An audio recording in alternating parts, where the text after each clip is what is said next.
You are listening to Leaders and Legends, a podcast produced by Veteran Strategies and featuring conversations with fascinating and impactful men and women who have shaped our world, our communities, and our history. My name is Robert Vane, Principal of Veteran Strategies, and your host for our discussion. You are listening to Leaders and Legends, a podcast presented by Veteran Strategies, an Indiana-based public relations enterprise, and sponsored by Girl Scouts of Central Indiana, Garmon Construction, Leaders and Legends LLC, the Grand Hall and Conference Center at Historic Union Station, the McGinley's Golden Ace Inn, and NFP, a national insurance broker with strong local content. Our podcast is featured on the All Indiana Podcast Network in partnership with Wish TV. You may find Leaders and Legends at allindianapodcastnetwork.com. Thinking of starting a podcast or need to host a public meeting? Let Leaders and Legends LLC be your partner as you look for new ways to communicate your message. Please contact Chris Spangle or me at leadersandlegends.net. And as always, all our podcast interviews are dedicated to the legacy and generosity of P.E. McAllister. Thank you for joining us on the Leaders and Legends podcast. Our guests today are Diane Masariu and Lesa Dietrick, longtime friends and movers and shakers, leaders and legends here in the city of Indianapolis. That's for sure. And speaking of the latest, it's the Hall of Famer, Jim Shella. Good afternoon. Thank you for joining us. You're always such a welcome guest on these quote-unquote political podcasts, and so they make them, they're so much better with you here, and congratulations. Thank you. How long have you known these young ladies? Oh, my goodness. I'm pretty sure I met Diane in 1983, I would guess, when I first covered the General Assembly, and Lesa probably just about the same time. Yeah, only I would have been with the Hudnut campaign. Right. So that's right. But then I moved over to the Statehouse in '88. So Diane was a I member. walked in the doors at the Statehouse in 1975. Yeah. Diane was a member of the Statehouse staff for 31 years. She's been recognized for her considerable knowledge and insight into the legislative process through a variety of roles in the Indiana House of Representatives. She was principal clerk during 2003 and 2004. She also served as policy director for the Democratic Caucus and administrative assistant for two speakers, one House minority leader, and a Democratic leader. Lesa, prior to joining Ice Miller, was a lobbyist with the Indianapolis firm of Ed, Sweetheart, Tracy, and Associates. My Ed's going to love babe. listening to this podcast. He is going Yeah, to he love will. this I one. love it, Tracy. Everybody loves it, Tracy. She was also campaign manager for then Indianapolis Mayor Bill Hudnut in 83 and 87. Mm-hmm. And there's all kinds of connections because Ed Tracy's come on the podcast. People you've worked for, John Gregg, come on the podcast. Hudnut's campaign manager in 79 came on the podcast. Mark Miles, that's right. During 1984, Lesa was the executive director of the Indiana Reagan-Bush re-election campaign. We need to talk about that as it relates to the Orr race in 84. Lesa joined Ice Miller in 1993. They're both delightfully, lovely, wonderfully foul-mouthed, incredibly respected. Jim, it's all on you. Well, what you both are at the moment is you're lobbyists. We are. Correct. And we're younger than you, but not. Well, and that means we won't talk about age. I'm at Fragrant Drinker. You're Used to be Baker and Daniels. We're Fragrant Drinker. I thought she called you a heavy drinker. I did too. It's the law firm formerly known as Baker and Daniels, but don't they have? They're still Faegre Drinker. They're getting another name, aren't they? No, we're not. No, Not that I'm aware of, at least now. they're passing them around. Sorry, you. And Lesa's at Ice Miller. I am, yes. Okay, so by definition, if you're a lobbyist, you spend a lot of time in the hallway at the State House, and those are marble floors. So my first question is, what are your shoe recommendations? Well, I have to admit that walking into the office today, I had on soft-soled shoes, and just for you all, I changed them to something a little bit more appropriate. But all those many years, and Di'll probably agree, of being in heels has not helped my feet. And I remember... Or my back. or your back. I remember at one point, the famous and infamous Bill Colbert had said, well, maybe what we need here are some rugs outside the hall in front of each chamber. And I was like, I'm sure we'll get them and you'll find a way to make all of us pay for them and you'll take the credit. And lo and behold. And we got benches. We now have benches. Yeah. So you don't have to stand the whole time. No. Yeah. Any shoe recommendations? I'm with her. Wear tennis shoes over, put your heels on. We're girls. We have egos. Yep. You want to look good. And actually, because I do that, and I walk in the north door over through the parking lot and sit there and change shoes, I have some great conversations because that's how legislators come in. And I just sit there on the bench and just wait for people while I'm changing shoes. And I'm like, well, this is a fabulous place. She is her very own Mary Tyler Moore. Seriously, when she walks in. Okay, one part of your bio that Robert left out, Lesa, is that you grew up in Pennsylvania. I did. How'd you get to Purdue and Indiana?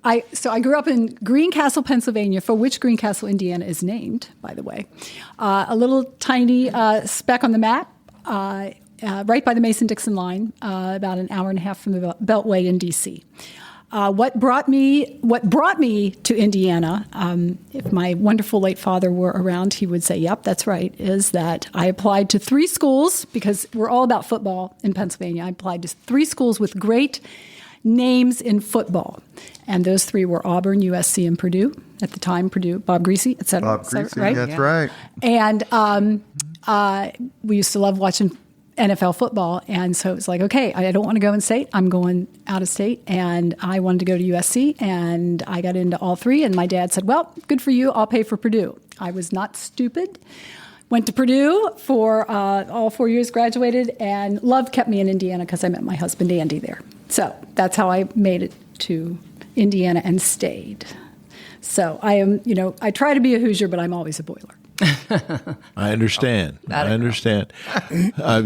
Hoosier by choice. Yeah. Diane, you went to Speedway High School. I did.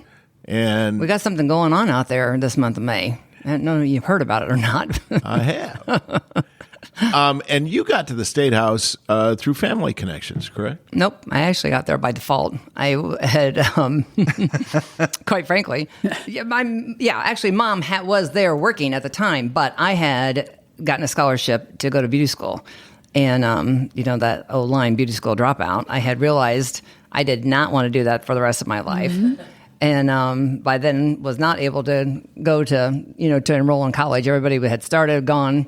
And it was just like, well, you're not going to sit around and do nothing. So at that time, I brought my shorthand down to the State House. And the rest is history. I got bit by the bug, and I never looked back. Phil Bainbridge was speaker when I got hired at 18. Wow. And your mother was there for a long time. 20 years. 20 years, and she served as house clerk, much as you did. She served as house clerk in the first 50-50 split, she and Sharon Thuma, in 1988. And we were the first mother-daughter clerks elected in the United States. When I became clerk, she held the Bible. When she became clerk, I held the Bible. Yeah. We worked together for 20 years. How was that? Awesome. She was my best friend. She was a rock star. She was just great. She was a rock star. She was just great. Very memorable. She was very memorable.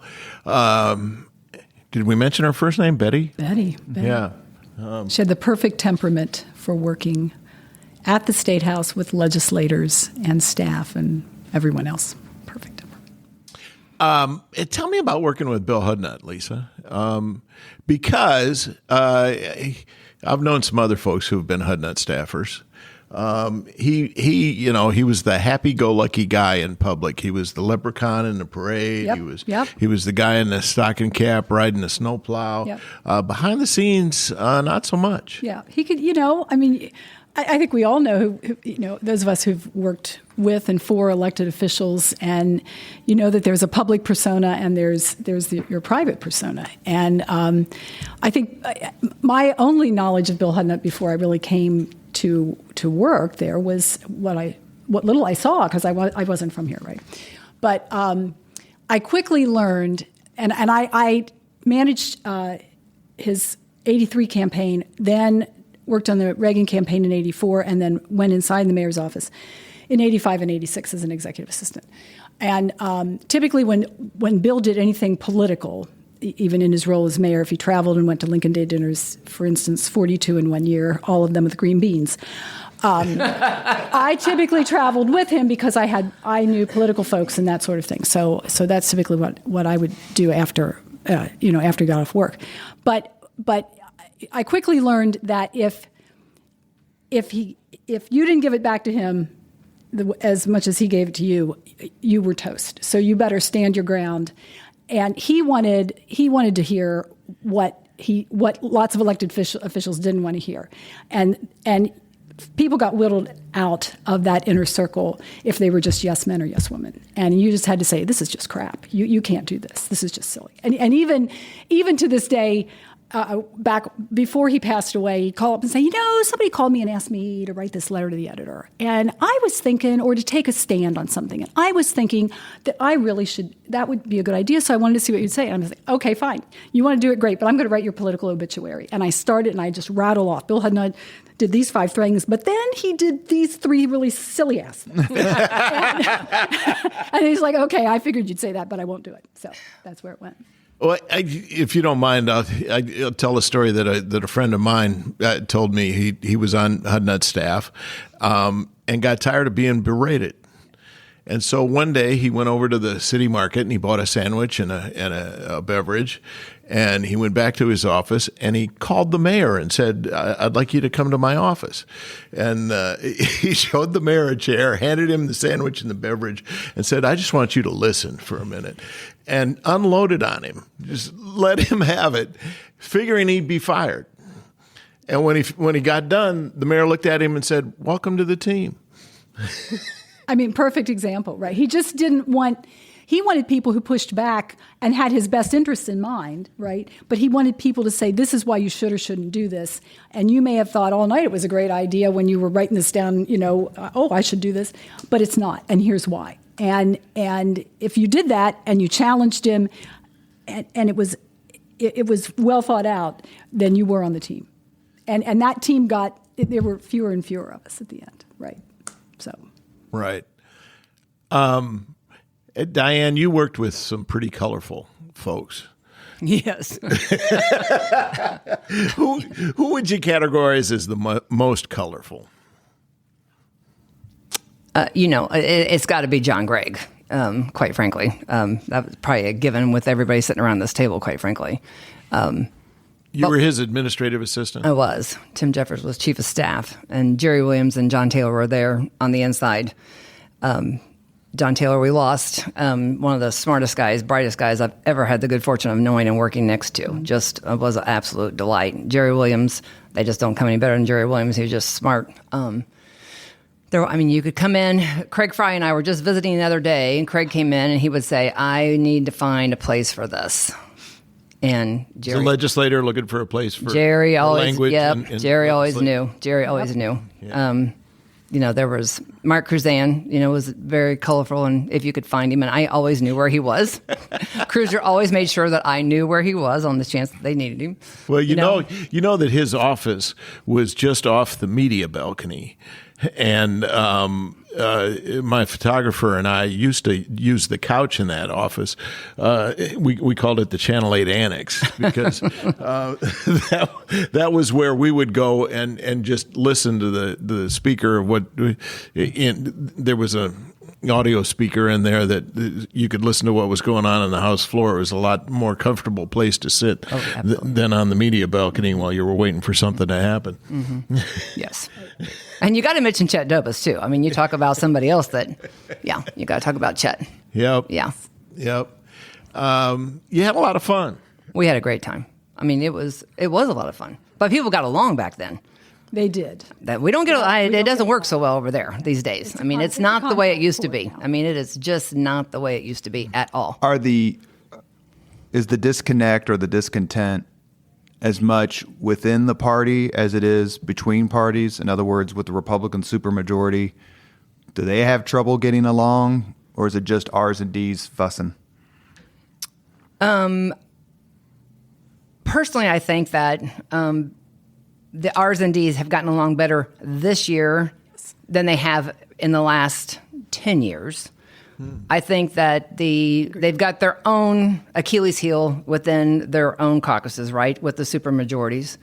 Todd Huston is a great guy. He's got a lot of cats to herd. Mm-hmm. And he doesn't have the longevity that Brian Bosma did. And Bosma did a great job. Bosma was a great speaker. Like him or not, you can pick or choose, but Brian did a great job.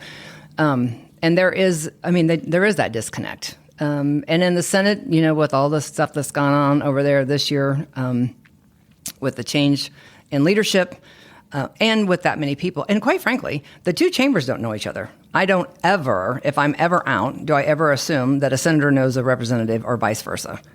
Sometimes even in the same party. When we've hosted joint House Senate dinners, mm-hmm. You've got to know that when walking in, the senators don't know the House members and the House members don't know the senators. I want you to give me some details on an old story from when you were John Gregg's administrative assistant. I've been told that it was a redistricting year. Mike McDaniel was state Republican chairman, and he wanted to have a meeting with then Speaker Gregg to try to work out some details, and wanted it to be in private. And it was in my van that we drove around the city of Indianapolis. I love it. I went over to the hotel and got Johnny on as he was living at the time with Bill Cochran, God rest his soul, was just a doll. And Weinzabel, Jonathan had come to the legislature, and I said, you need to let him live with you. And so those three boys lived together over there. And I got Johnny and went back and got McDaniel and got in the van and... yes, there was a... You drove around downtown while the two of them conversed in the back seat?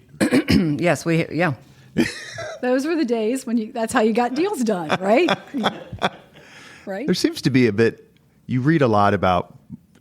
And no one's going to be against this, right? It's like being against safe baby food. But, we must have more transparency. And I've had more than one conversation with a reporter. I'm like, well, the more transparency you have, the more partisan it's going to be. You want deals to get done, then that means the smoke-filled room has to return, or the smoke-filled van has to return. Like, the only way they can get a lot of these things done is in private.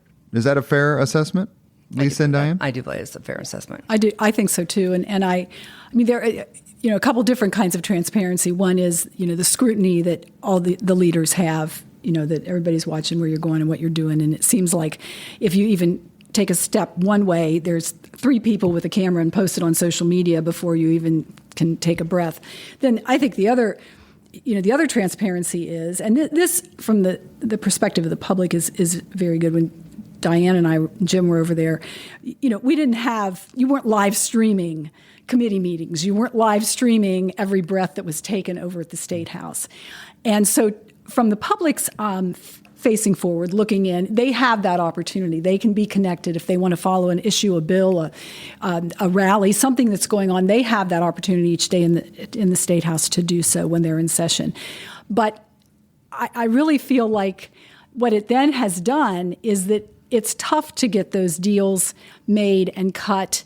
They used to get up at the microphone and they would go at each other on issues and things, and just you would think that there would be fisticuffs in the hall. And they'd stop, they'd either break for dinner or they'd adjourn for the day, they'd go out and they'd have a beer, sit there and talk, and come back in and go, we had a chat about this, and we think that we can find some common ground here, and so we're going to offer an amendment, or we're going to do something on in the second house, and it would all get worked out, and people were slapping each other on the back, and there were friendships that were made, and that just doesn't happen as much now.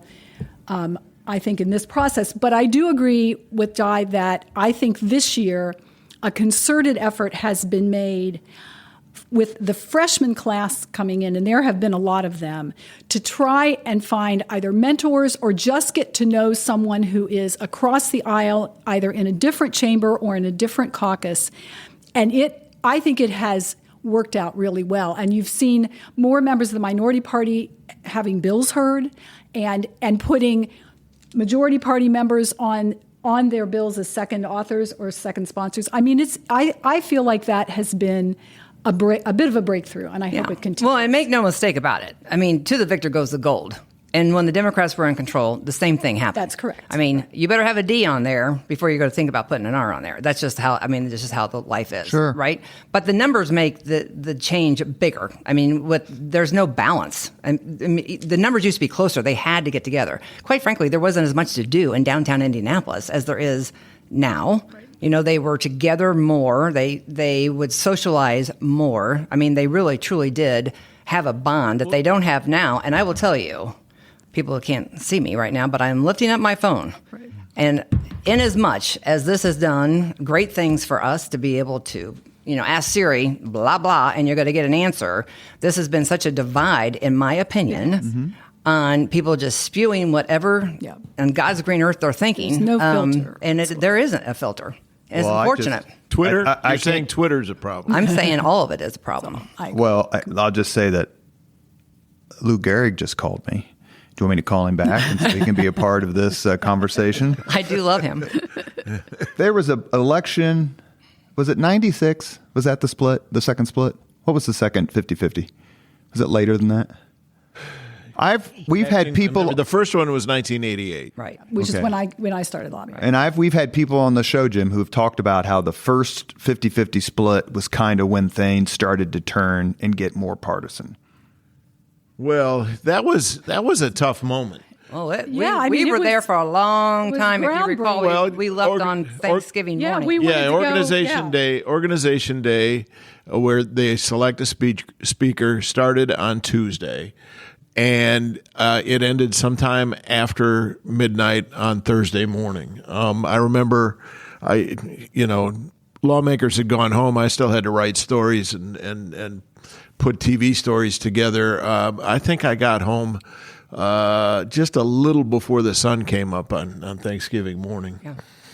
It was Noah's Ark, and it worked well, quite frankly. You know what? It actually did. It worked very well. Well, and it depended on what side of the issue we were on, because all bills got heard. I mean, if the D's were hearing their bills, the R's were hearing their bills. You had co-chairs, and they had a wild card that they could use. And they did have a wild card, and you had proxies. I mean, it was good. It was good. Well, part of what happened was prior to that. We experienced the speakership of J. Robert Staley, who had, as it turns out, in the view of a lot of people, too much power. And when they went to the co-speaker arrangement with new rules, they took away a lot of the power of the speaker, and gave it to the members. They did. That's right. Yeah, it was. It was. You're right. You're exactly right. Back to Di's point about the phone and the impact of phones and social media, and I mean, I remember getting my first portable phone, so to speak, that was as big as a brick, right? And at the Statehouse, but that was a really big deal, that you had a portable phone because you didn't have to go. Do you remember Warren Spangle with his walkie? Oh dear God, yes, he was the first. He had like two of them, right? He was a lobbyist for the restaurant. Yes, ahead of his time. Yes.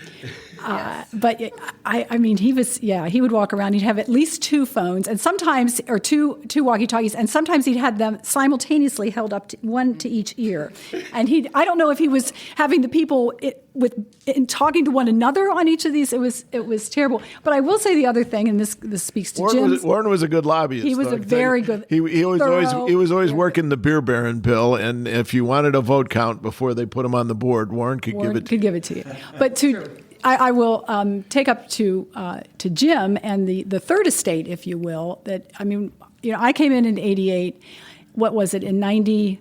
What year did in '95 was it the Indianapolis News no longer existed, right? So you didn't have two daily papers in downtown Indianapolis, and then in 2000, Gannett buys the Star, and in the meantime, we were used to full-time media at the Statehouse with bureau offices, either upstairs on 4 or downstairs, up in the Hudson or downstairs, and covering day-to-day activities. And the Star, at least, if not both the Star and the News, would have a picture every single day of legislators on the floor or in committee or doing something and would have a full page and usually a jump discussing issues. And I think that brought, even though clearly it wasn't live streaming, but that brought the process to people and who understood what was, who were interested, who understood what was going on at the Statehouse. And it's sad to see nowadays that a lot of the coverage is gone. A lot of that coverage is gone, right? And I know, Jim, right. You can certainly speak to that, but we just don't have as much full-time coverage as we have. Have either of you had the pleasure of being interviewed by Jim live on television or for a package? No. Thank God. This is our first. Well, right first of all, in Diane's case, staff was forbidden from going on camera, with the exception of Wanda Reese. Oh God, Wanda, yeah. I told you we should have had wine. This could go on for quite some time if we would have had cocktails, but oh no. She's the one staffer who I did interview who almost got fired for it. So. You probably had an interview with Schreiber, I'm sure, back well, then. Yeah, but Schreiber, of course, would he was go on your show. He would go on Indiana That's Week in right. Review. Yeah, he would serve as a party spokesperson, but he was chief of staff. So, I mean, you could talk to the folks on top of the totem pole, and you could talk to the media relations people. But even the media relations people seldom went on camera. True. And neither of you were ever on Indiana Week in Review? You weren't, No. Lisa? Nope.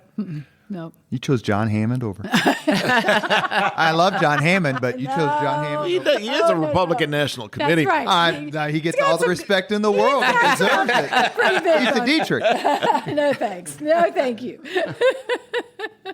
We did have a very small cast, I can tell you, because I thought that the audience should be familiar with who they were listening to and maybe be able to compare what they said this week to what they said last week. Hey, as the person who did the 2 Riffer weeks in the Republican chair because McDaniel went to an NCAA tournament game, yeah, I remember that. I saw him afterward. I said, I ought to throw you down these stairs. And McDaniel just started laughing. He goes, I looked out again, didn't I? Ask a question real quick. Lisa, you mentioned that I want to ask Diane the same thing. You're listening to the Leaders and Legends podcast.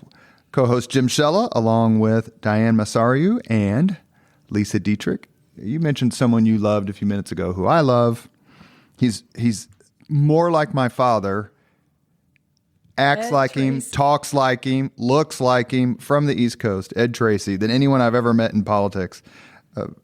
Tell me about your relationship with him, both political in terms of working for him, and why you love him. Oh yeah. So, well, I mean, for those who don't know Ed Tracy, and probably even for those who do, and he is such a great character, and he is someone who thoroughly enjoyed what he did, thoroughly enjoyed the lobbying process, and was fabulous at it. Taught me how to count votes and how to read people and how to really frame issues and put them into perspective. And truth be told, when I went to work for Ed, it was to be a 2-month assignment because I had just ended the '87 HUD-NUT campaign, and I was looking for what am I going to do next? What's my next step? And I knew that it was time to stop doing full-time politics. It just was. We all come to that. You come to that conclusion, and you're like, I have too many yard signs for like 3 or 4 years worth of campaigns in my car. It's time to in the trunk. I got to clean these suckers Bruce out. Melcher and move for on. Congress. Yeah, and so And so Drew Young, who was at the time someone I'd known who was in politics, ran for Marion County prosecutor, also was a trial lawyer. And he said, hey, I got this guy. He's a Democrat. He's looking for a Republican to help lobby. He represents a couple of clients, one of which the Indiana Trial Lawyers Association. Are you interested in chiropractor and the chiropractors? Yeah. And he'd say, like, are you interested? And he's like, it's 2 months. The session, it was a short session, it was 88. He says, it's 2 months. I'm going, hell, I can do anything for 2 months, right? And then I'll figure out what I really want to do. And I'm really pretty embarrassed to say this, but I will, that on the first day of the session in 1988 was the first day I walked into the Indiana Statehouse ever, because I'm not from here, didn't get the fourth grade class trip, right? So I didn't know where anything was. And so that's what I did. I had to go find the bill room and all those good things. You stayed 5 years with Ed. And I stayed until 93 with Ed, and then came to Ice Miller, and this is my 30th year at Ice Miller. Do you want to chime in on Ed Tracy? Well, I got to tell you, ditto to what Lesa said. I mean, there is nobody like Ed Tracy. I mean, I've known him since I walked into the Statehouse. Yep. And Ed always did his homework, and he was always kind. Yep. He was always reasonable. Yep. I don't recall ever really seeing him ever losing his cool. So you never worked for him? Well, I didn't work for him. No, I did not. I would see him because I was on the inside, you know, so I was like the gatekeeper. But you know, Ed is he's one. You could learn so much from him. Really he never came into anything blind. He knew more about the situation or about the bill or anything. I mean, he always did his homework, and he was there till the last dog died. He was. I mean, you know, he would damn near close the doors of the Statehouse and then was like, "Okay, I can go." Ed Tracy's left. Yeah. You know, he has left the building. But he's that good. He loved the process. He did. He knew how to read people, and again, he taught me how to count votes. And that there is a nuance to that, because you know, he's like, there are 5 ways to count votes. Well, legislators don't mislead you, do they? You know what? I will say, here's what I will say. I don't think legislators intentionally mislead you, but I think you have to understand how individual legislators make up their decisions and what they mean when they tell you where they are on a bill. And that is just human nature. And sometimes there's 1 or 2 of them that vote with the last person they talk to. We do have a few of those still left. There were a few of those. Yes, we do. I have to say, though, that the old guards, and I'll put myself in that position. I mean, you know, Lesa and I both, I just said earlier, we're both on Route 66. Yep. Have, and Ed had, and has still to this day, and others that are there, the old guards, I refer to the old guards, have the respect of the institution. The institution is bigger than all of us. Yes. And there's so many people over there right now that they just don't get it. Yep. They got elected and it's all about them. It's not about them. Yep. They're going to come and they're going to go, and the institution's got to stand. Right. And we have to protect the institution. That's what needs to be protected. Let me please reverse the question. Diane, who is the Republican who you love as Lesa loves Ed Tracy? I love John Keeler. Adore John Keeler. Yeah. He's a damn good man. He is the greatest of the greats. Yes. Yeah, he absolutely is. There's a whole bunch of them, but he's at the top of my list. Yeah. John Keeler, bar none. How long have you known Keeler, Lesa?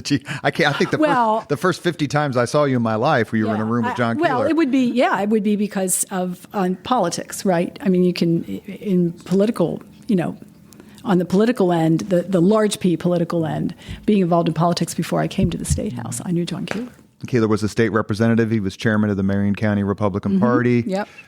Marine Corps, as I recall. He worked at Baker and Daniels as an attorney. Yep. And was with Keeler, Manweiler, and another Toby. They had, wasn't there a firm? They had it was Murray Clark, Toby McClain. Yeah, that was McDaniel. Love that Toby McClain too. And I mean, my Rolodex. I'm just like, it's going through my head. There's too many. There's too many. When you guys let me ask one more question, and then go ahead.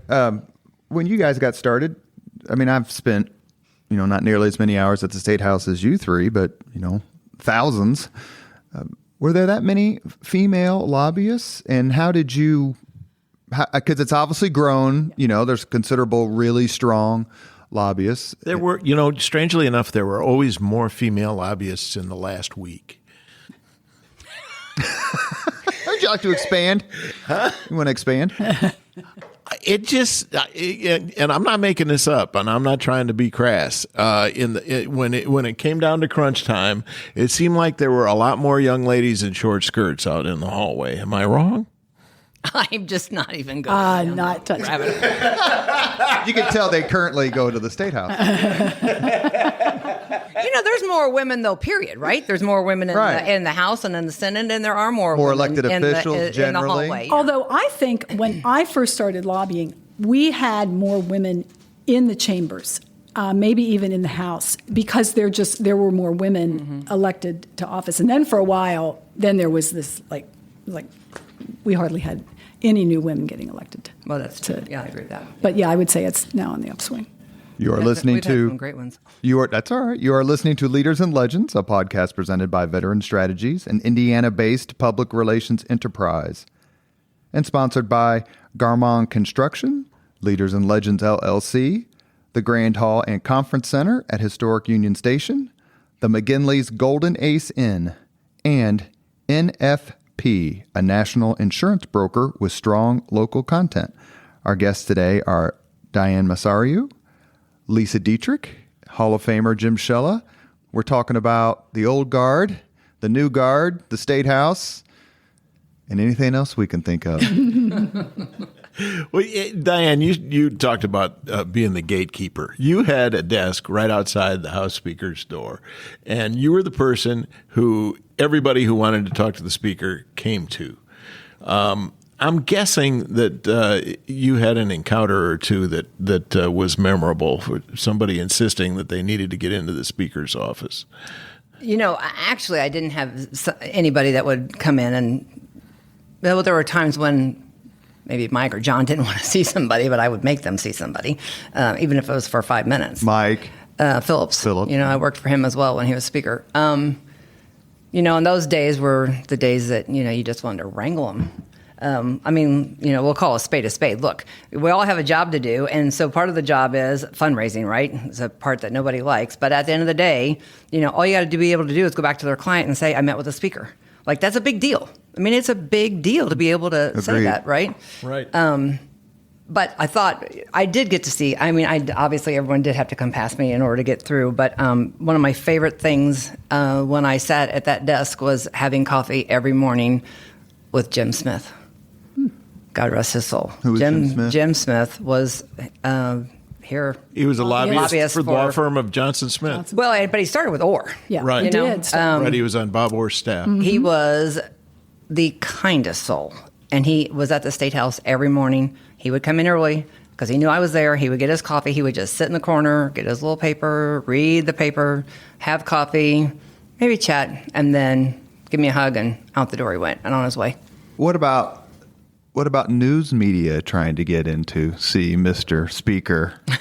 There was never a problem with any of that. These guys were there all the time. We don't see it anymore like it was. Hell, Shella would, when session was over, he had a mic in somebody's, boom, and asking a question, and they were taking time, and Jim was, filming. It's not like it used to be. It was just like boom, boom, and you were so well respected and liked. That I know in my heart that you couldn't have gone to one member and asked a question and they wouldn't have given you an answer. And I think that goes for a lot. When you're talking about media, Moose Roberts and those guys start coming back. When the Shacks were upstairs, right? Everybody sat around Bob Ashley with a cigarette hanging out of his mouth and blah blah.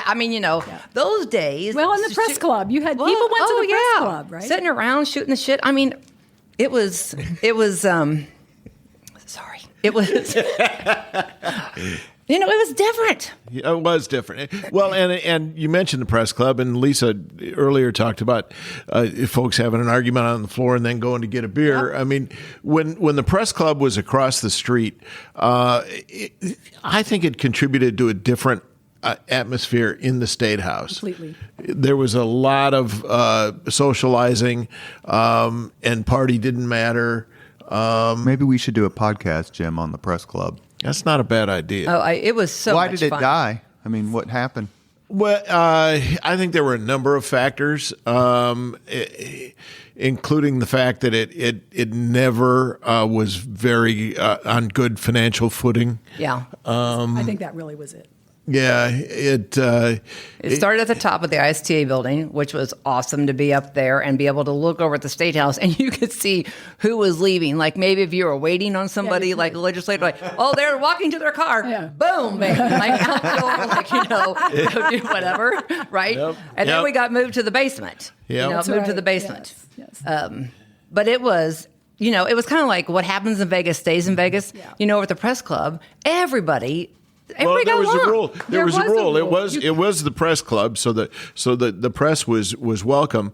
But the unwritten rule was that everything that happened there was off the record. And didn't the sign say non-working members of the press? I think when you came in, that could be. Yeah. I can tell you, I had some conversations in the press club that you can't talk about. No, that required follow up the next day, and I would call up the person I talked to and said, "Okay, we were off the record last night, but now I want to be on the record," and we'd start over again. I think members of the press who belonged and who went there observed that. Yeah, I agree. Because I feel like legislators and lobbyists felt comfortable coming over there. Right? It's like, oh, and it was right next door, right? So it was fabulous. I only got food poisoning there once. Which actually is. Lesa, you started in Indiana Republican politics at a time where Indiana Republicans were running everything. Literally. Every county office, the mayor, probably all the statewide. Hell, a Democrat hasn't been elected state treasurer since the 70s. State auditor since my senior year in high school. Then Evan Bayh shows up. And brings eventually Bart Peterson to the mayor's office. How big of a shock was that to you, or was it a shock? Don't forget Joe Hogsett, the Secretary of State, in a race against one Bill Hudnut. Yeah. That was my next question. Okay. Yeah, that's right. No, you're right. Sorry. No, you're right. I was just saying that, there was that enormous run. Yeah. Where in the late 60s through the 80s, early 90s, or, I guess until Bayh wins Secretary of State in 86, Republicans just controlled everything. And then all of a sudden it went away. It did. I remember, and this is where being with Ed Tracy and working with Ed Tracy really helped, because his appreciation, and here's a guy he was like Mr. Democrat, right? And so walking in and working with him is really the first time I had ever really been exposed in working with someone of the other political party, right? Because I'd worked in partisan politics. And so you walk in and you're like, oh my gosh, this is going to work. And the city county council was like 23 to 6. It was 23 to 6. Republican That was exactly right. And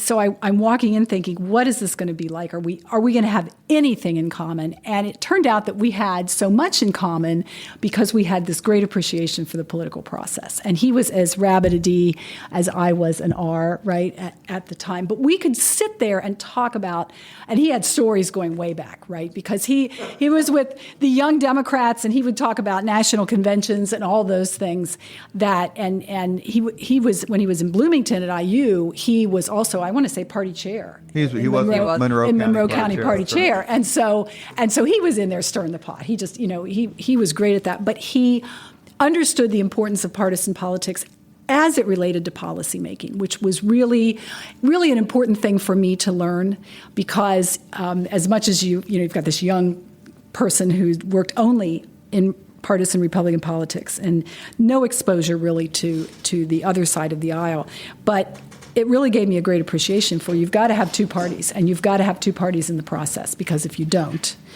then it really is often not really good for public policy. In 1990, Joe Hogsett runs for his own term as Secretary of State. He beats Bill Hudnut. Who ran that campaign, and how much did that shock you, if at all? Jewel DeBonis was the campaign manager. Oh, there's a name on it. Yeah, she's terrific. She's great. Yeah, she's a great one. And I think ran as good as a campaign as you could, right? But you had kind clearly you had a huge force, Bill Hudnut, who had been around a long time. Sometimes that's good, sometimes it's bad. You'd had a couple of factors. Having been in office for so long and having taken Indianapolis to the next level of greatness, raised taxes, and you just had, I think you had folks who said, and you had the mantra of Indianapolis. Indianapolis was not beloved by people. What right? is? Right. But looking at, you had folks out in the hinterland, and even though Bill Hudnut had been around and done Lincoln Days and spoken, you still had the mantra of somebody from Marion County. And it had been it's a tough go. And so it was all that and lots of other issues. And so I don't know, frankly, that it surprised me all that much. It hurt me, right? Because you want someone that you've worked for and who would do a good job. But here's a fun little behind the scenes from that. Joe Hogshead beat Bill Hudnut in large part because he was able to portray him as the imperial mayor. Yeah, I think that's right. And he was actually anything but nonetheless, right? Well, that's what I'm getting at. I mean, one of the prime examples that Hogshead used was the fact that he traveled in a Lincoln Continental. That's the call. The fact of the matter is, Ford Motor Company offered a deal to public officials, and they wanted public officials riding in Lincoln Continentals, and so they would give it to them at cost, or maybe even less. I think it was, the point was you could have driven in a Pinto or a Lincoln, and it would have been the same amount of money being exactly. paid for. But it's one of those charges that you can't defend, right? By right, saying that I want to ride in a Lincoln. Diane, did you ever have a chance, or I'm sure you did, but how close did you come to working for a governor or moving out of the Statehouse? I wasn't going to move from the House. From the House representative. I was a House girl. I definitely was a House girl through and through. You got involved in some campaigns, though, didn't you? Oh, I mean, very involved in all the campaign. I mean, all the years that I was there. I mean, the old door to door. I mean, going to the ground. That was an Ed Tracy. I mean, Yep. It was really. I mean, Bill Schreiber. I mean, those guys, that was how we won the war. George Fleetwood, there's another one, that worked with Schreiber, and they started doing polling back then, with Jim Riggs. Jim Riggs, who I went to high school. I just love Jim Riggs. But the politics of it and the door to door and all that, but never to go. I love Jim Riggs too. He fed me when I was in high school more than once. His daughter and I graduated together. He's a brilliant, brilliant man, and was at the '68 convention with Ed Tracy in Chicago, the Democrat one. Were you surprised by the buy phenomenon? Like, oh my God, we've actually got a chance to turn things around. And the '90s were kind of the state heyday for Democrats. Yes, there was a lot of up and down, and all that, and the numbers were much closer. But when you look back at that wave, I mean, it was a long run. It was a long run. Did it surprise you that it ended, or did it surprise you that it lasted as long as it did? C. Okay, what is C? You want Shella answer C? These people don't have a career in politics by not knowing when to answer it, when not to. Yeah, I choose C. Lisa, did Mitch Daniels rescue the Indiana Republican Party? Jim Kittle, that group, and of course the beloved and late Bill Osterly. Yeah, I mean, I certainly have to tip my hat to Mitch Daniels and him coming in. Well, first, I mean, he was a Lugar. Let's remember, Mitch Daniels just didn't start when he ran for governor. He was really an architect of the Lugar program and what that did for the city. But I feel like he came in and brought a different brand to the party that made it exciting and was brought back, I think, because of going out to each county and visiting and just kind of listening to people.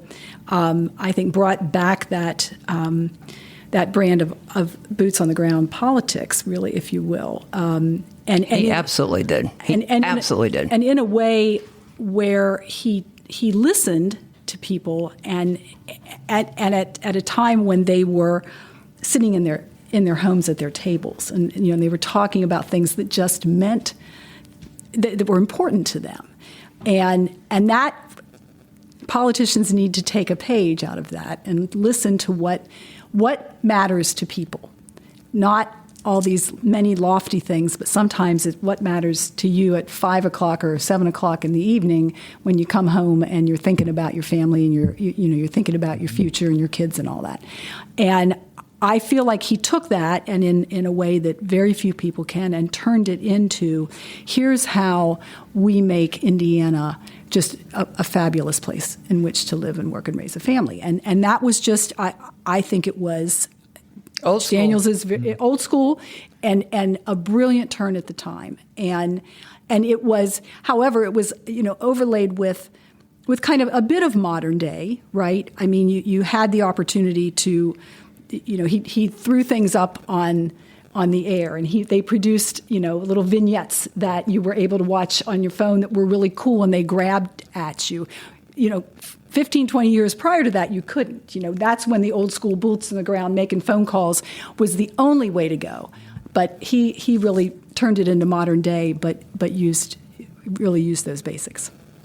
I worked for a guy named Murray Clark, whom all of you know very, very well, former podcast guest a few times. He was working at Faegre or Baker and Daniels, whatever it is at the time, and he was chairman of the Indiana Republican Party, my boss, and had to say what he had to say in that role. Sometimes I wrote it for him, and sometimes he would say, Robert, I can't say that. What was it weird? I mean, you've known Murray for a long time, Diane. Was that just when he was coming over? Because what I hear a lot, and we've heard in these podcasts, and we talk about it when we talk about Indiana Week in Review, is that sometimes you just have to play the role. That this is my role for this half hour or for this particular job. Do you get the sense that the political folks understand it? Like, hey, don't give so-and-so a hard time. He's doing what he's got to do. Because Ed Tracy, I know, understands that. Mm-hmm.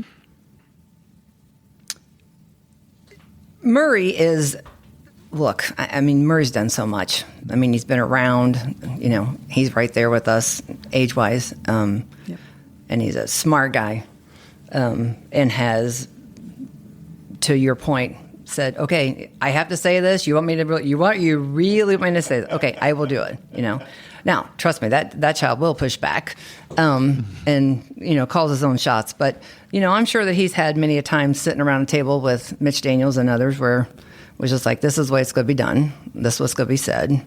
And that's how it's going to roll. I mean, we've all had to do that, right? I mean, in some point. And do you get the sense that the people on the other side, the Lesa Dietricks of the world, or for Lesa, the Dianes of the world, are like, I get it. Yeah. I'm not mad at you. You had to do what you had to do. This is part of the world. This is I hate to use the Hyman Roth phrase, but this is the profession we've chosen. Right.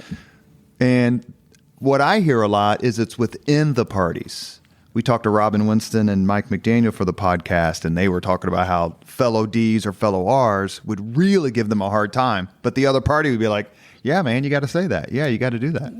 The ones that give them a hard time don't understand the politics of it. And, I've always said, you can teach somebody policy. You can't teach somebody politics. And all those that sit around. And there are a lot who are unwilling to learn. I was just talking to Jim before everybody got here. And Schreiber and Lubbers were his first two guests on the show 30 years ago, whatever it was. And Mark Lubbers' mom used to say, he got you this week. Schreiber always prided himself on being able to just put one over the net that he just couldn't cut back, right? And it was, and they had fun and they loved each other. I mean, they were good friends, as the ones that are doing the show now. I mean, they really do have a lot of respect for each other. But back to your point, I know I've gone full circle on this, is that at some point, you got to protect the guy you're protecting, whether it's on the second floor, the third floor, the House or the Senate. When they're asking a question like, well, now the budget, you're going to go and you're going to give X amount of money, blah, blah, blah. Well, guess what? They got to toe the line. And the ones that give them crap, they just don't get it. And I've always thought, and I'll cede some time to Jim here after this question or assertion, politics would be better if more people were involved. Most of the folks that I know who get all fired up about politics, they've never worked a poll.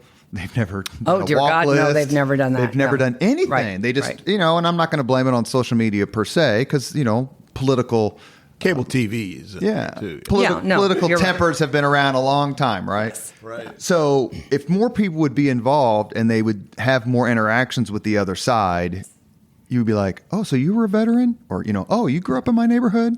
Or that sort of thing. And it doesn't happen enough. I wish there were more people involved in politics, not fewer. No, I agree. And quite frankly, it's, in our job that Lesa and I do, and I know that the two of us both have great relationships on both sides of the aisle and in both chambers.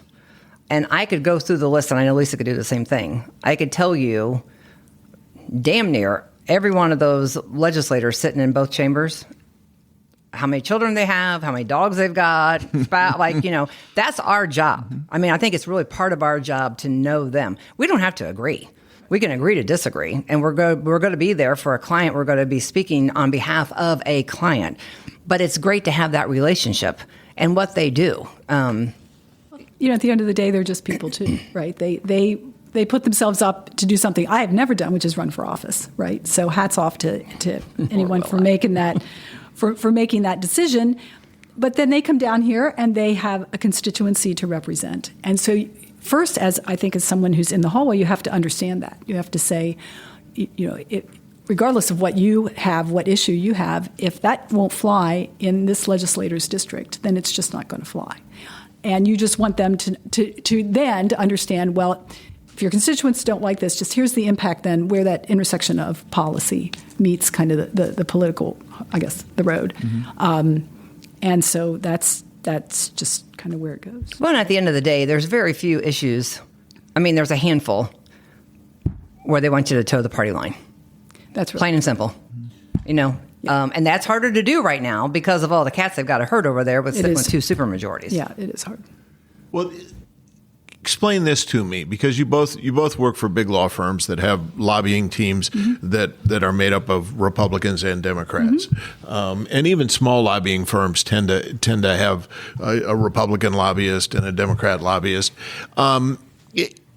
Why is that? Is that it's not for the sake of the clients, is it? It's because when push comes to shove, they want a Republican lobbyist pressing on Republican members and vice versa. Correct?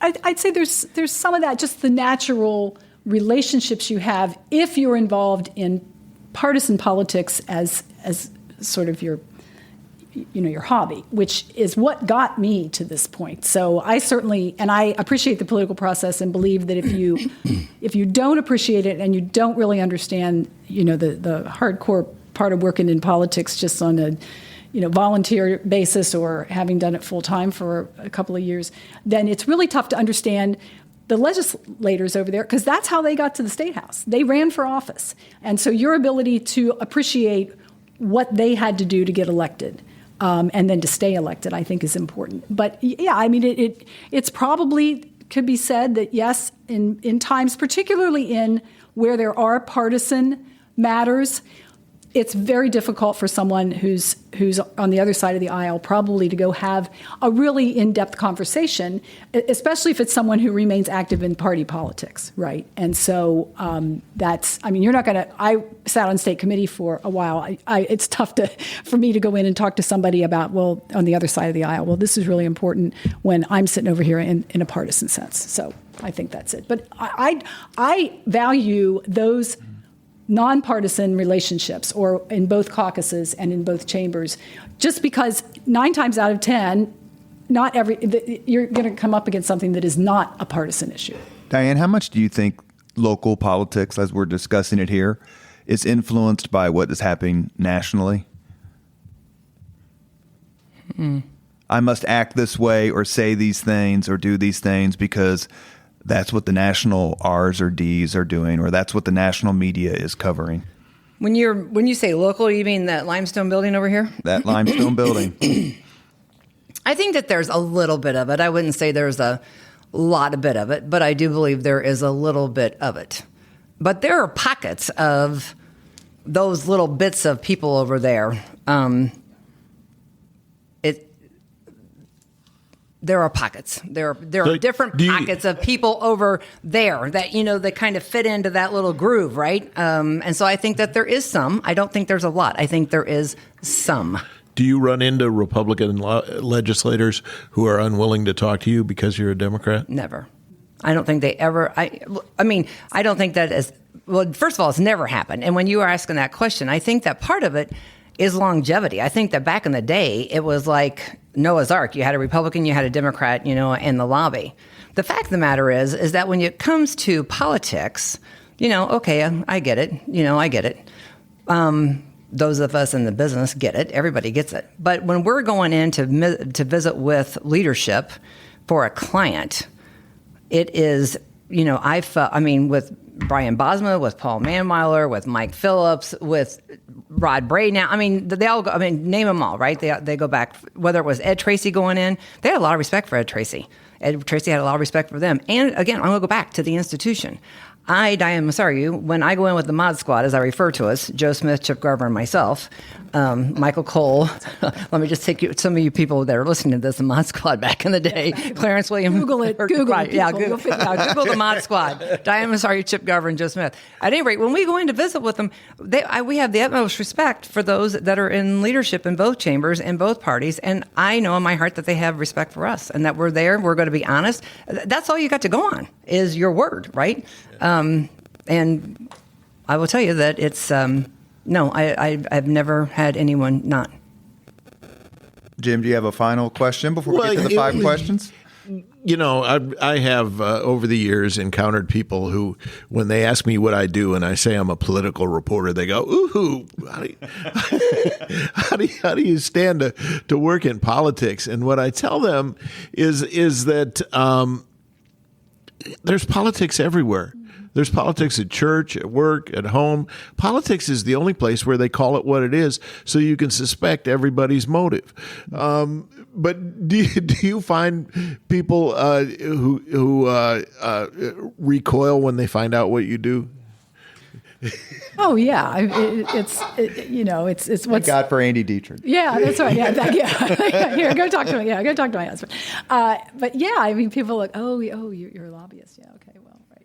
So. But lobbying is a specific sort of steak dinners and drinks and it is. But they don't have pharmaceutical people that go to the doctor's office to have a new drug and want to give the girls candy when they go in so they can see the doctor to help out or a dentist or something.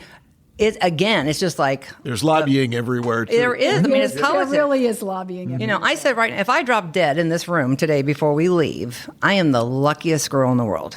I have had the best friendships, the best time of my life over there since 1975. I wouldn't trade it for $1 million. I have friends in 92 counties, and thank you for allowing us to do this, because I had a great time in this small brain of mine going through my Rolodex, and I wish I could name all of them. It was so much fun, and I have so much respect for the institution. So thank you. The friendships they're just especially if you're not willing, if you say, I'm not going to go into it demonizing, because we all kind of maybe start in politics a bit, more radical, for lack of a better term. I'm going to show them sort of thing. And then you get a little more mellow, I would guess, I think so. during your growing up years in politics. But if you're open-minded about friendships and people, and you understand what their job is and that, hey, they've got to do this sort of thing, it's basically unlimited, the great friendships you can have. I feel like as you see new legislators get elected and come to the Statehouse, and you sit down and have a conversation with them, and you figure out, okay, what brought them to the prom, right? If they say, well, I'm here to really change things and make a difference, and which are two really different things. And as to Diane's point, you're not going to change the process. And so if you learn that and you get mentored by other legislators over there who work you through how to get yourself the arms around the process and work with it, you'll have a great time. And if not, my feeling is that you aren't long for the world, because you won't enjoy it. I know the answer. Well, the answer is probably yes to both, because you lobby each side. But 2 of my best friends in politics are in the General Assembly. Friends of mine, my contemporaries, Senator Kyle Walker and Representative Rob Green. What's it like to see them. And Diane, I'm sure you have some examples too of people who you knew 20 some years ago who ended up being in the Statehouse, elected official. Do you get a little bit of pride when you say, man, we worked those long hours together and I knew you when you were just, collecting yard signs at 20 years old and now? Yeah, because you're happy. They've made that decision, right? They've taken that extra step across the line to say, I understood the political process and the public policy process, and now I'd like to see if I can go in a more public way and do it. So very proud of both of them, and frankly, I was around when folks who were members of the city council are now legislators. You've got Aaron Freeman, Mike Speedy, Mike Young, and I mean it just Cherish Pryor? Folks, Blake Johnson. Cherish, that's right. And Blake Johnson, you had a right. lot of people who have come up through that process and then stepping away from Marion County. And I know Rob is not in Marion County, but you realize, well, folks from who are out in the hinterlands from other districts also came up through they worked behind the scenes and then they might have been on a town board or something and then they came in. So it's terrific. For me, it was a little bit different. Because I started so young and I was there on the inside. And, so my friendships, I've lost a lot. I've had many that were friends, dear friends that were there that are gone. But, Kyle Walker, look, I love him. He's been a dear friend. His wife's a dear friend. And he's done a great job. And he's one of those that the institution is important to him. It's not about Kyle Walker. It's about the institution, and he's there for the right reason. And I did introduce myself. That's something I pride myself in, is that I go and I meet all the new legislators and introduce myself, and I'll say to them before I leave, go and make an appointment to see the governor, make an appointment to see the lieutenant governor, make an appointment to see the leader of the chamber and whoever they are, and ask for that meeting and go and introduce yourself to Rod Bray. Go and introduce yourself to Todd Houston. You are a sitting member now, and you need to reach across the aisle, find a friend. I mean, we need to get back to playing nice in the sandbox and having friends. That's what Louis Mahern said when he came on with John Mutz, that the Democrats said, go find a Republican you can work with because they were controlling, but go find someone. And, they've been friends for 50 years.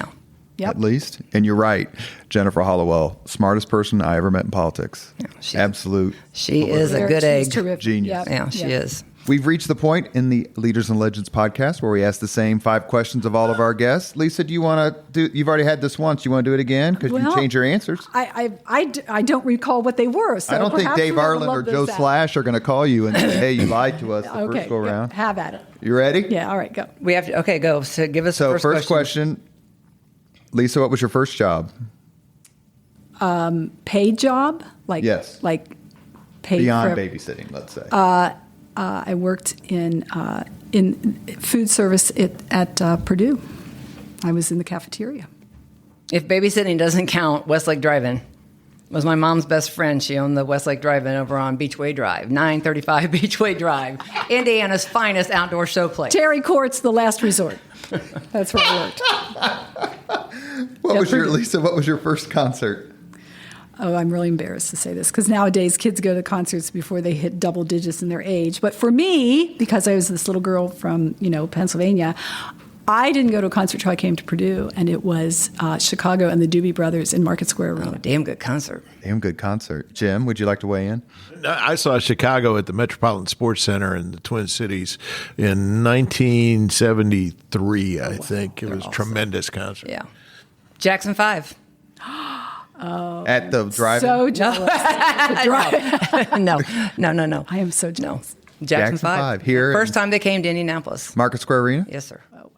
Our buddy Mark Apple was at that concert. I don't know if you know Mark, who works at Butler now. Number 3, if you could suggest any book for someone to read, which book would you recommend? Oh, dear God. Oh, jeez. I don't know. Wow. You don't have to go in order. Diane, if you know yours. I don't. God, we were just talking about books the other day, too. Keep thinking we can edit the pause. I got nothing. I haven't. I'm thinking for a long time. You're just got to go to the next question for me because Didn't I've got John nothing Drake write a right book? now. Oh, yeah, but that's not going to be my, From like, my Sanborn book to the say. Statehouse. I mean, hell, there's a whole bunch of them over there written books. That's true. I think one that I appreciate is the Places You'll Go. Dr. Seuss. By Dr. Seuss, all the places. Because you are a traveler extraordinaire. Yeah, and so How many countries have you been to? Do you have the count? 20-some, 25. So, but I mean, it's just it's not heavy lifting, heavy reading, but I think it's for people. Sometimes in politics, and nowadays you get so dug into one path that that book is important. For me is just it's a good thing to read to open your eyes. Make your bed. Bye. I knew you were going to ask me that. This is what it's like. This is what it's like being interviewed by Shella. She's consulting the Google machine. Next question. If you could witness any event in history, be there in person as it happens, which event would you choose, Lesa? While Diane is Googling. Yeah. I think I grew up in Pennsylvania. Not very far from Gettysburg, and it would be witnessing Abraham Lincoln give the Gettysburg Address. It's a very popular, very terrific answer. November 19th, 1863. Diane? First, you want to say the author? Chris. William McRaven. William McRaven. Make your bed.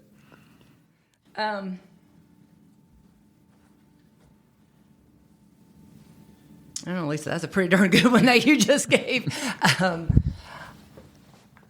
I think I would have loved to have been with Bill Schreiber and Louis Mahern with Bob Kennedy here. And Mike Riley. We did a podcast. Oh, dear God, Mike Riley. Yeah, we did a Mike podcast Riley. with Mike Riley. Ed Tracy said said he was dying, said he's got cancer, he's dying. You have to talk to this guy. And Tracy's a huge history buff, as I am. And I was like, okay, tell me why. And he said he ran RFK's campaign in Indiana in 68. And I'm like, sold.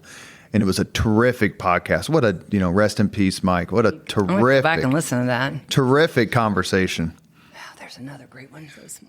Last question. If you could have dinner with anyone living today, 2 hours off the record just to chat, whom would you choose?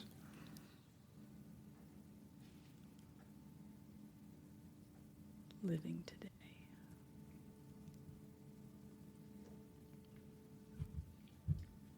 I'm available. You and Pat? Isn't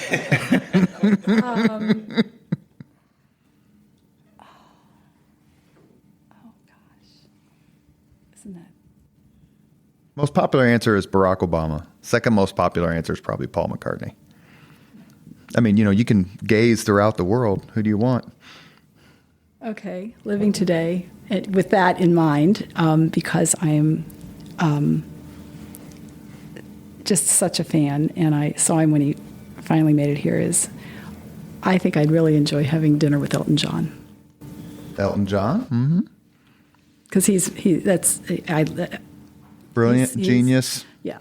And has just stories, I'm sure, and how like he grew crazy. up. Yeah, how he just, how he And how wonderful he was about Ryan White. Yes, I mean he has a very multifaceted. Wow,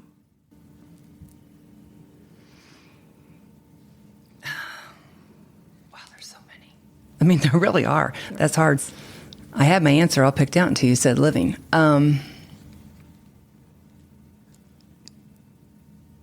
Tim Jeffers doesn't do anything tonight. There's a great one. I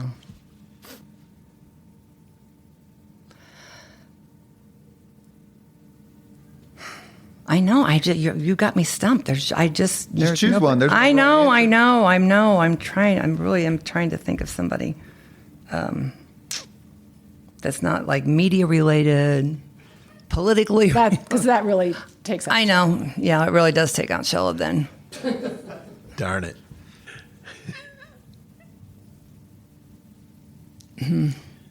Well, I say this all the time. My husband would tell you I say this all the time. I would love to have a beer with Kevin Costner. Perfectly acceptable answer. Are you inviting your husband to that beer? No? Let the record show she shook her head no. Last question. Diane, tell me about Lesa Dietrick. Well, I just said earlier, she's our little Mary Tyler Moore. She's one of those people that when she walks in the door, she greets you with a smile. Her heart is always happy. She is kind, and she's smart. She loves to cook, and she loves her family. Lesa, tell me about Diane Masariu. Well, she is someone whom I have admired for a long time, in particular in her role at the Statehouse. And I can remember her standing up, because, she's 9 feet tall, right? And so heads, for many, many reasons, heads and shoulders above lots of people, lots of the men over at the Statehouse. Always someone who she comes with, and this is, as I tell interns, a no job, too small mentality, which in our business is an important thing to have, and not enough people have it. But she knows everything. She is interested in and knows so much about each person that she sincerely wants to know about your family and your life. And when she talks about her Rolodex, she has, I'm sure, probably a physical one, but she has a mental one that she remembers those things. But I have worked with her on many client efforts. She is dedicated, she is smart, and she thinks about what is important to each person, the person she has to go and talk to, and she has to spell out this issue. But there's never a, well, no, I'm not going to do that. There's always, what is the best way to do this? And for that, I admire her so much, because she is a true team player. And you have to be a team player at the Statehouse, because in some cases, when you are opposing each other for some reason, you may need to be best friends the next day. Diane has the utmost credibility, she has integrity, she is honest, and she is a beautiful person inside and out. And I have enjoyed working with her. Would you each like to say a word about Jim Shella? Now stop it. I will say this. I miss Jim Shella. I do too. At the Statehouse. I miss his presence. I miss Jim I miss. behind Hessler. Mm-hmm. I still walk past your shack and the door's open, and I still think I'm going to see him in there. That's right. It just, you know what? You miss it. And it may, that's also, I think, hearkening back to a time when you just felt more comfortable about the media and the day-to-day. You had such working. a presence there. You had such a presence. Yeah. Thank you. Yeah. And I always felt like you knew you had a job to do, but you really enjoyed it, right? You and Hessler, you really enjoyed it, and you didn't you didn't let the hard work get in the way of the enjoyment, that can happen over there. And you did the work. Yeah, you did the work. Yeah. You have been listening to Leaders and Legends, a podcast presented by Veteran Strategies, an Indiana-based public relations enterprise, and sponsored by Garmong Construction, Leaders and Legends LLC, the Grand Hall and Conference Center at Historic Union Station, the McGinley's Golden Ace Inn, and NFP, a national insurance broker with strong local content. Lesa, will you hold my hand for this part? I will. As always, all our podcast interviews are dedicated to the legacy and generosity of P.E. McAllister. God bless P.E. God bless. Our guests have been Lesa Dietrick, Diane Masariu, longtime friends, incredibly respected. I cannot tell you how kind you've been to me in my career, and it's long overdue that we had you on the podcast. Thank you, Jim. As always, you make the podcast so much better. You're welcome. Yeah, this was fun. Yeah, this Thank was you. great fun. Yeah, Thank you for the and honor. It's my Thank last, because you. I'm retiring. Thank you. So, Thank you very much for listening to Leaders and Legends, brought to you by Veteran Strategies Incorporated. If you want to contact us about this program or our menu of public relations services, please send us an email at robert@veteranstrategies.com That's Robert at veteranstrategies.com.